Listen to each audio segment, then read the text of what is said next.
ایک دن ایک بغدادی تاجر بہلول سے ملا اور کہنے لگا، شیخ بہلول صاحب، مجھے مشورہ دیں کہ مجھے کیا خریدنا چاہیے جس سے مجھے سب سے زیادہ فائدہ ہو۔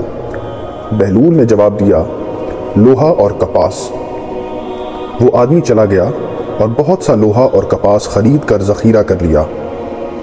چند مہینوں کے بعد اس نے انہیں بیچ کر کافی منافع حاصل کیا۔ وہ پھر بہلول سے ملا اور کہنے لگا، اے دیوان بہلول، مجھے کیا خریدنا چاہیے جس سے مجھے فائدہ ہو؟ اس بار بہلول نے اسے پیاز اور خربوزہ خریدنے کو کہا۔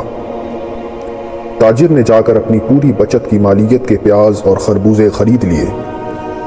کچھ ہی دنوں بعد وہ سب سڑ گئے اور بہت نقصان پہنچا۔ اس نے فوراً بہلول کو ڈھونڈا اور کہا، جب میں نے تم سے پہلی بار مشورہ مانگا تو تم نے کہا لوہا اور کپاس خرید لو، مجھے اس سے بہت فائدہ ہوا، لیکن دوسری بار آپ نے مجھے کہا کہ پیاز اور خربوزے خرید لو، میرا سارا مال برباد ہو گیا۔ بہلول نے کہا کہ پہلے دن آپ نے مجھے شیخ بہلول کہہ کر مخاطب کیا، اور چونکہ آپ نے مجھے ایک ذہین شخص کہہ کر مخاطب کیا، اس لیے میں نے آپ کو اپنی حکمت کے مطابق نصیحت کی۔ دوسری بار تم نے مجھے پاگل بہلول کہا تو میں نے تمہیں پاگلوں کی طرح مشورہ دیا۔ تو تاجر اپنے رویے پر شرمندہ ہوا اور بہلول کو اچھی طرح سمجھ گیا۔ دوسرا واقعہ، بہلول نامی ایک بزرگ غزنی کے رہنے والے تھے۔ یہ اکثر ایسی حرکتیں اور ایسی باتیں کر دیا کرتے تھے جو بظاہر سمجھ نہ آتی تھیں۔ بھوک لگتی تو بھری مجلس میں کچھ لے کر کھانا شروع کر دیتے، نیند آتی تو چاہے کوئی امیر یا غریب پاس بیٹھا ہو، یہ پاؤں پھیلا کر لیٹ جاتے۔ انہی باتوں کی وجہ سے بعض لوگ انہیں بہلول دیوانہ کہتے تھے اور بعض بہلول دانا۔ ایک دفعہ ہنسی سے کہا کہ بہلول، آپ کو بادشاہ نے گدھوں کا حاکم مقرر کر دیا ہے۔ فرمایا، پھر یہیں بندھے رہو، یعنی تم بھی گدھے ہو۔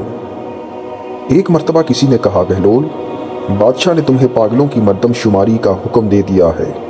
فرمایا، اس کے لیے تو ایک دفتر درکار ہوگا، وہاں دانہ گننے کا حکم ہو تو انگلیوں پر گنے جا سکتے ہیں۔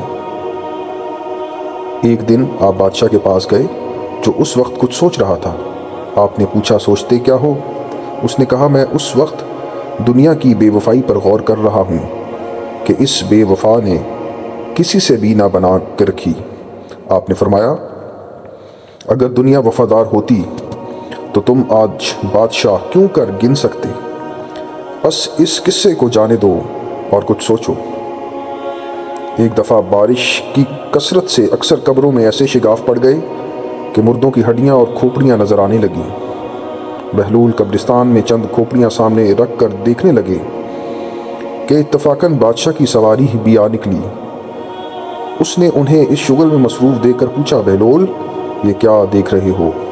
آپ نے فرمایا، تمہارا اور میرا دونوں کا باپ مر چکا ہے، میں اب یہ دیکھ رہا ہوں کہ تمہارے باپ کی کھوپڑی کون سی ہے اور میرے باپ کی کون سی۔ بادشاہ نے کہا، کیا مردہ امیر و غریب اور شاہ و گدا کی ہڈیوں میں بھی کچھ فرق کرتا ہے کہ پہچان لوگے؟ بہلول نے کہا، پھر 4 دن کی جھوٹی نمود پر بڑے لوگ مغرور ہو کر غریبوں کو حقیر کیوں سمجھتے ہیں؟ بادشاہ قائل ہو گیا اور اس دن سے اس نے حلیمی اختیار کر لی۔